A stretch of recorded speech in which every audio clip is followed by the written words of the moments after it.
আচ্ছা বড় ভাই, আপনার এই কত টাকা ইনভেস্টে আপনি এই ব্যবসায় নেমেছেন? ইনভেস্ট তো আর একবারে করি নাই, এজন্য ওইভাবে বলতে পারবো না। তাও কি পরিমাণে একটা অ্যামাউন্ট বলা যাবে না? আছে প্রায় 25 লাখ।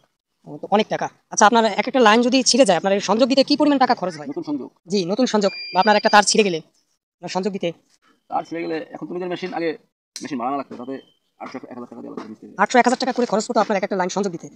এখন আপনি এই মেশিন কিনেছেন। যাই হোক, ভালো লাগলো। আমরা যে নেটের উপর নির্ভরশীল, সেই নেটের তার ছিঁড়ে গেলে কিভাবে সংযোগ দিতে হয় সেটা আপনাদেরকে আজ আমি দেখালাম। গতকাল সন্ধ্যার দিকে হালকা ঝড় বৃষ্টির কারণে ওয়াইফাই তার ছিঁড়ে গিয়েছিল। বিষয়টা আমার জানা ছিল না। লাইন বন্ধ পাওয়ার কারণে তাকে ফোন করলাম, সে আশ্বস্ত করলো সকালবেলা এসে কাজ শুরু করে দিয়েছে। দেখুন কত কষ্ট করে একটি ওয়াইফাই তার সংযোগ দিতে হয়, আর আমরা আরামে সেই ওয়াইফাই ব্যবহার করি। কিন্তু একটাবারও ভাবি না, না ভেবেই তাদেরকে আমরা অনেক গালমন্দ করি। যাই হোক, আমরা দেখতে পাচ্ছি কিভাবে কাজ করা হচ্ছে। একটা লাইন ছিঁড়ে গেলে সেটা সংযোগ দিতে বেশ ভালো পরিমাণ টাকাই খরচ হয়।